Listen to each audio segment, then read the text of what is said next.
It's been another day of sobering numbers. 112 new cases of COVID. 46 were infectious while in the community. It's the worst daily figure so far in this outbreak.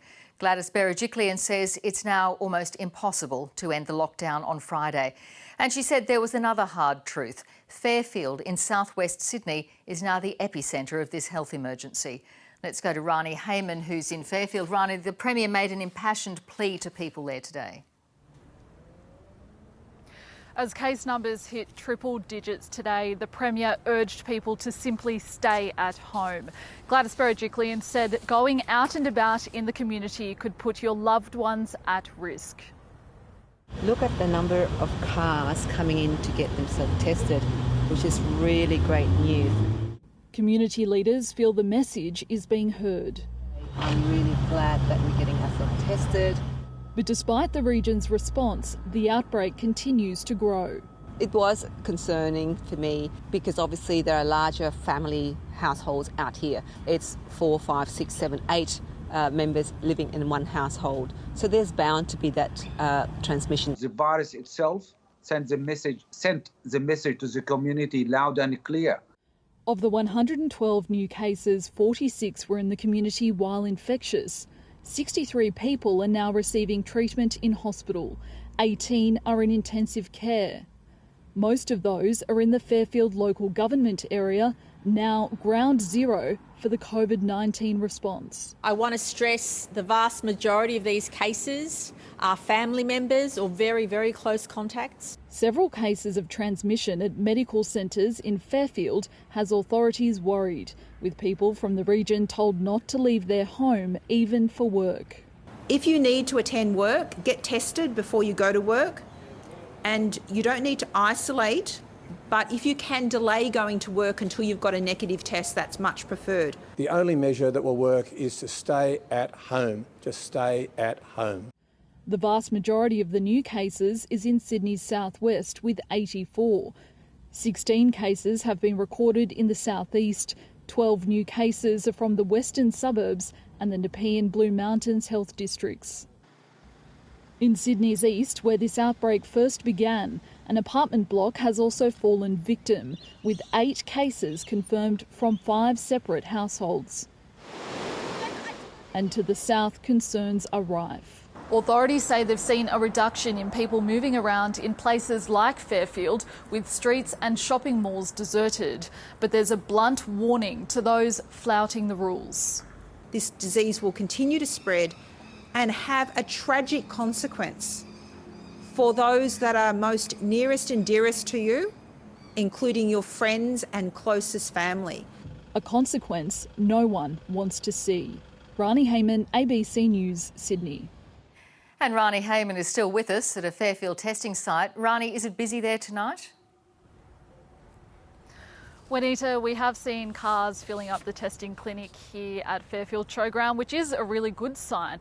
I was here earlier on this afternoon and there were a line of cars lining up to get in. So it seems as if people are hearing the message to come out and get tested. And that is obviously quite important. As New South Wales Health has said today, testing will help them crush those chains of transmission which are in the community. But that message is also very much so more important at this point in time. Today we heard about new cases that were in the community. 2 new venues of concern have been listed. That includes the Law and Order Office work and the Australian Visa Now here in Fairfield in town.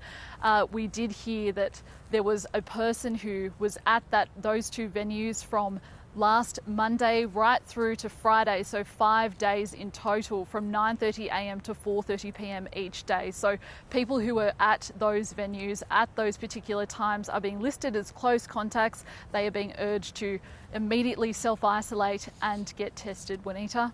Rani Hayman reporting there. The number of people being hospitalised in this outbreak continues to grow. There are now 63 people with COVID in hospital, up by 11 from yesterday. 25 of those are under the age of 55. 14 are under 35. But I can say that you don't need to have an underlying health condition to be in hospital with COVID. COVID is a serious disease and is associated with hospitalisation in death. Obviously, the risk increases with age and for those underlying health conditions. 18 people are being treated in intensive care. 4 are on ventilators.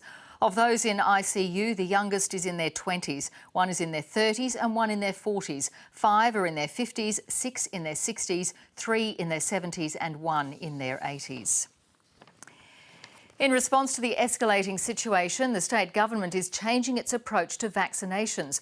AstraZeneca will now be available to people aged between 40 and 60 at vaccination hubs. And it's trying to get more jabs administered in southwestern Sydney. Here's state political reporter Ashley Raper. Fairfield Showgrounds is about to be transformed into the state's newest vaccine hub, as the suburb bears the brunt of the current crisis. From Friday, more than 500 doses of Pfizer are set to be given per day to people from southwestern Sydney in a targeted way.